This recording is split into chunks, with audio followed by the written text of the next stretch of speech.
नमस्कार दोस्तों, आपका स्वागत है अपने YouTube channel P for portfolio में। आज हम दिन का पहला पोर्टफोलियो रिव्यू करने वाले हैं जो कि होगा 26 लाख का पोर्टफोलियो। और यहाँ पर अच्छा खासा बड़ा इन्वेस्टमेंट ऑटो सेक्टर में किया गया है।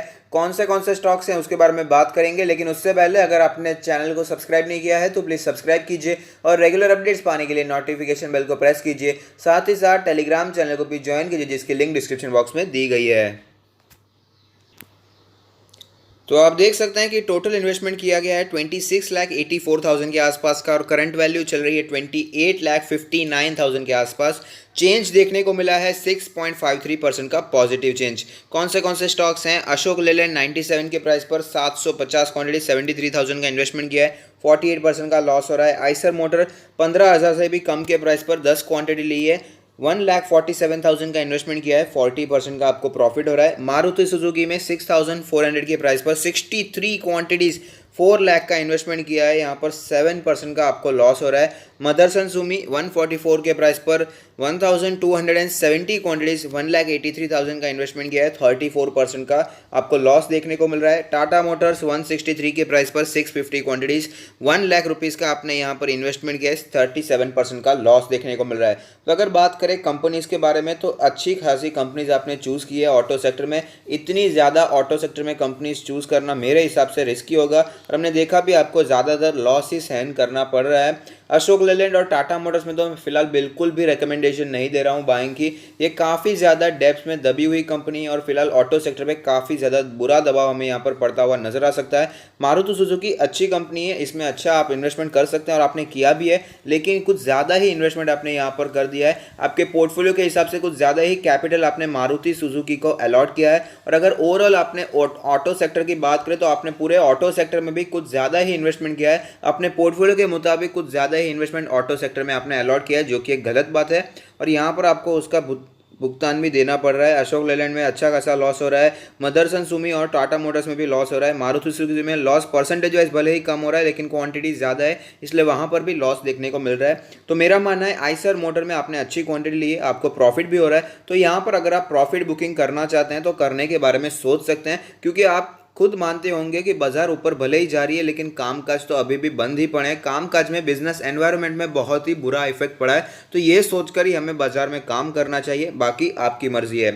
नेक्स्ट, इन्फोसिस में 624 के प्राइस पर 500 क्वांटिटी 3,12,000 का इन्वेस्टमेंट किया है, 47% का प्रॉफिट हो रहा है। टीसीएस में 1,831 के प्राइस पर 165 क्वांटिटी 3 लाख का इन्वेस्टमेंट किया है, 17% का प्रॉफिट हो रहा है। एचसीएल टेक में 500 के प्राइस पर 150 क्वांटिटी 75,000 का इन्वेस्टमेंट किया है, 35% का प्रॉफिट हो रहा है। तो यहाँ पर आपने आईटी सेक्टर में भी अच्छा खासा पैसा एलोकेट किया है, यहाँ पर कोई भी प्रॉब्लम नहीं है। आईटी सेक्टर में अच्छा खासा ये ग्रो कर रहे हैं, ऑटो सेक्टर की तरह में यहाँ पर तनाव देखने को नहीं मिल रहा है। अच्छा सेक्टर है, उसमें से भी अच्छे स्टॉक्स को ही आपने चूज़ किया है। लेकिन इन्फोसिस में आपने अच्छी खासी क्वांटिटी बिल्डअप की है, अच्छी बात है। लेकिन अगर आप यहाँ से, अब ये 900 के ऊपर निकल चुका है, 1000 के आसपास पहुँच चुका है, आपने ऑल टाइम हाई के आसपास चल रहा है, तो अगर आपको कैश लिक्विडेट करना है, थोड़ा सा आपके पास कैश कम है, कैश रखना चाहते हैं अपने हाथ में, तो थोड़ी सी क्वांटिटी यहाँ पर सेल कर सकते हैं, प्रॉफिट बुकिंग कर सकते हैं। लेकिन लॉन्ग टर्म के लिए तीनों ही अच्छे स्टॉक्स हैं।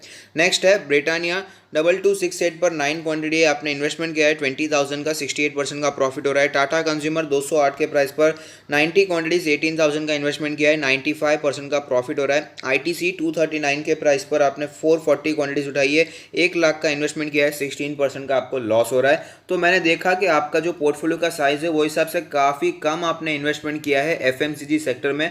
आईटीसी में 1 लाख का इन्वेस्टमेंट जरूर किया है लेकिन वो प्योर एफएमसीजी कंपनी नहीं है। टाटा कंज्यूमर और ब्रिटानिया एक प्योर एफएमसीजी कंपनी है, एचयूएल है, नेस्ले है, ऐसी अच्छी कंपनीज को अपने पोर्टफोलियो में जगह आप दे सकते हैं। मेरा मानना है यहाँ पर एक आध कोई एफएमसीजी का अभी भी आप ले सकते हैं, एचयूएल आप यहाँ पर बाय करने के बारे में सोच सकते हैं।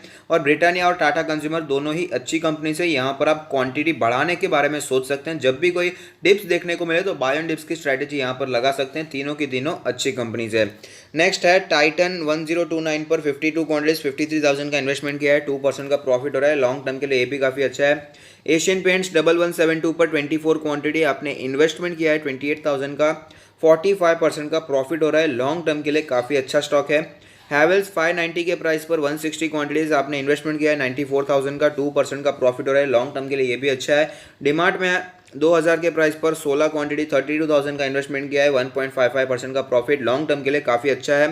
नेक्स्ट है DCB बैंक 155 के प्राइस पर 75 क्वांटिटीज़ आपने इन्वेस्टमेंट किया है, 11,000 का 48% का लॉस हो रहा है। एक बात अच्छी है कि आपने यहाँ पर कम ही इन्वेस्टमेंट किया है, इसलिए आपके पैसे 48% टूट रहे हैं, लेकिन ज़्यादा आपके पोर्टफोलियो को यहाँ पर नेगेटिव असर देखने को नहीं मिल रहा है। तो छोटे बैंक में निवेश करने से मैं जनरली मना ही करता हूँ।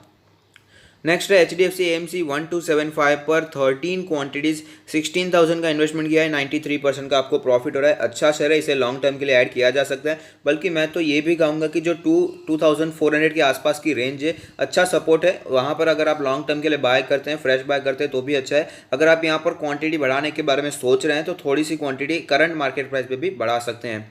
नेक्स्ट है HDFC बैंक 924 पर 165 क्वांटिटीज़ 1,52,000 का इन्वेस्टमेंट, 21% का प्रॉफिट हो रहा है, लॉन्ग टर्म के लिए काफ़ी अच्छा है। ICICI प्रूडेंशियल लाइफ इंश्योरेंस 356 के प्राइस पर 80 क्वांटिटीज़ 28,000 का इन्वेस्टमेंट, 23% का प्रॉफिट हो रहा है, लॉन्ग टर्म के लिए ये भी काफ़ी अच्छा है। कोटक बैंक 1066 पर 9 क्वांटिटीज़ ली है, 10,000 से भी कम का इन्वेस्टमेंट है, 26% का प्रॉफिट हो रहा है, लॉन्ग टर्म के लिए ये भी अच्छा बैंक है, यहाँ पर क्वांटिटी बढ़ाई भी जा सकती है। नेक्स्ट है SBI कार्ड 755 के प्राइस पर 19 क्वांटिटीज़ के IPO वाला माल है, 1.99% का यहाँ पर लॉस हो रहा है, लेकिन लॉन्ग टर्म के लिए ये भी काफ़ी अच्छा स्टॉक है। येस बैंक 134 के प्राइस पर 610 क्वांटिटी 82,000 का इन्वेस्टमेंट किया है, यहाँ पर 89% का हमें कैपिटल इरोजन देखने को मिल रहा है। कोई बात नहीं, ले ही लिया है तो अभी बेचकर कोई मतलब नहीं है। 10 रुपये के आसपास आ चुका है, 10-12 रुपये इसका ट्रेड कर रहा है प्राइस, तो यहाँ पर भूल जाइए। अगर ये जाता है तो ऊपर जाएगा, वरना यहीं रह जाएगा। लॉस में निकलने को मैं अभी नहीं कहूँगा। नेक्स्ट है HPCL 200 के प्राइस पर 590 क्वांटिटी आपने इन्वेस्टमेंट किया है, 1,18,000 का 13% का प्रॉफिट हो रहा है। ऑयल वाली कंपनीज मुझे कम ही पसंद आती है, वहाँ पर आप इन्वेस्टमेंट के बारे में अवॉइड करेंगे तो भी चलेगा। तो यहाँ पर अगर आपको प्रॉफिट बुकिंग करनी है तो भी कर सकते हैं। नेक्स्ट है कैस्ट्रॉल इंडिया 117 पर 540 क्वांटिटी 63,000 का इन्वेस्टमेंट किया है, 3% का लॉस हो रहा है। कंपनी अच्छी है, one of the market leader है, लेकिन जो सेक्टर में काम करती है वो सेक्टर ही काफ़ी ऊपर नीचे हो रहा है। तो यहाँ पर फ्रेश बाइंग के लिए मैं आपको अवॉइड करूँगा, लेकिन अगर लेकर रखा है तो आप रख सकते हैं इसे लॉन्ग टर्म के लिए। कंपनी में फंडामेंटल्स में कोई भी प्रॉब्लम नहीं है। पीडीलाइट इंडस्ट्री 1000 के प्राइस पर 31 क्वांटिटीज 31,000 का इन्वेस्टमेंट, 37% का प्रॉफिट हो रहा है, लॉन्ग टर्म के लिए काफ़ी अच्छा स्टॉक है। दीपक नाइट्रेट 475 के प्राइस पर सिर्फ 6 शेयर्स लिए हैं, 3,000 का इन्वेस्टमेंट किया है, 24% का प्रॉफिट हो रहा है। तो यहाँ पर आपको क्वांटिटी बढ़ानी चाहिए। यहाँ पर मैंने देखा है आपने केमिकल इंडस्ट्री में थोड़ा सा कम इन्वेस्टमेंट किया है, तो यहाँ पर आप इन्वेस्टमेंट बढ़ा सकते हैं। नेक्स्ट है औरोबिंदो फार्मा 361 के प्राइस पर 60 शेयर्स लिए, 21,000 का इन्वेस्टमेंट, 123% का प्रॉफिट हो रहा है। बहुत ही अच्छा शेयर है, इसे आप लॉन्ग टर्म के लिए होल्ड भी कर सकते हैं। और अगर आप यहाँ पर प्रॉफिट बुकिंग भी करना चाहते हैं तो करने के बारे में सोच सकते हैं, क्योंकि फार्मा शेयर्स में एक बात हमें ध्यान में रखनी चाहिए, ये कोविड का टाइम्स हुआ है, उसके बाद ही फार्मा शेयर्स में आग लगी है। अगर उसके पहले का आप समय देखेंगे तो सारे के सारे फार्मा शेयर्स नीचे ही आ रहे थे। फार्मा सेक्टर में काफ़ी अप्स एंड डाउन्स देखने को मिलते हैं। तो यहाँ पर अच्छी खासी आपने वेल्थ क्रिएट की है, तो अगर आप यहाँ पर प्रॉफिट बुकिंग करना भी चाहते हैं तो भी कोई बुरी बात नहीं है। नेक्स्ट है सन फार्मा 394 के प्राइस पर 200 क्वांटिटी 78,000 का इन्वेस्टमेंट, 23% का प्रॉफिट हो रहा है, लॉन्ग टर्म के लिए ये भी काफ़ी अच्छा स्टॉक है। नेक्स्ट है वेदांता 200 के प्राइस पर 350 क्वांटिटी 70,000 का इन्वेस्टमेंट, 44% का लॉस हो रहा है। अभी तो फिलहाल मोमेंटम बना हुआ है, डी लिस्टिंग की प्राइस चेंज भी हो सकती है, तो यहाँ पर आपको फिलहाल होल्ड करना चाहिए। गति 39.5 पर 10 शेयर्स लें, ज़्यादा इन्वेस्टमेंट किया नहीं तो बात करके कोई मतलब नहीं है। IRCTC में आपने इन्वेस्टमेंट किया है 1,117 के प्राइस पर 18 शेयर्स 20,000 का इन्वेस्टमेंट किया है, 21% का प्रॉफिट हो रहा है। मैं आपको कई बार बता रहा हूँ कि फिलहाल ये कामकाज नहीं कर रहा है और अभी मोमेंटम बना हुआ है, मार्केट में तेज़ी बनी हुई है, इसलिए इसमें भी गिरावट नहीं आ रही है। लेकिन हमें समझना चाहिए कि इसके फंडामेंटल्स भले ही स्ट्रांग है, लेकिन इसका बिजनेस एनवायरनमेंट बिल्कुल भी इसके फेवर में नहीं है। नेक्स्ट NBCC, यहाँ पर भी सिर्फ 825 रुपये का इन्वेस्टमेंट किया है, तो यहाँ पर भी मैं बात करके टाइम वेस्ट नहीं करने वाला। तो यहाँ पर मैंने देखा आपका ओवरऑल पोर्टफोलियो है 26 लाख का, आपको प्रॉफिट भी हो रहा है, अच्छी बात है। यहाँ पर कुछ सेक्टर्स पर आप फोकस रखते हैं, जैसे कि केमिकल सेक्टर पर आपको फोकस रखना चाहिए। अच्छे स्टॉक्स यहाँ पर आपको अवेलेबल है, जैसे कि अतुल हो गया, SRF है, साथ ही साथ दीपक नाइट्रेट में तो थोड़ा सा इन्वेस्टमेंट आपने किया ही है, आरती इंडस्ट्रीज है, नवीन फ्लोरिन है। अच्छे स्टॉक्स को आप नज़र पर रखिए, जब भी नीचे आपको मिलते हैं तो वहाँ पर आप बाय कर सकते हैं। केमिकल सेक्टर में हमें अच्छी खासी मोमेंटम आगे अपॉर्चुनिटीज़ बनती हुई नज़र आ सकती है। और यहाँ पर आपने FMCG सेक्टर में भी थोड़ा सा कम इन्वेस्टमेंट किया है, तो यहाँ पर भी आप फोकस बनाए रख सकते हैं, अच्छे स्टॉक्स को ऐड कर सकते हैं।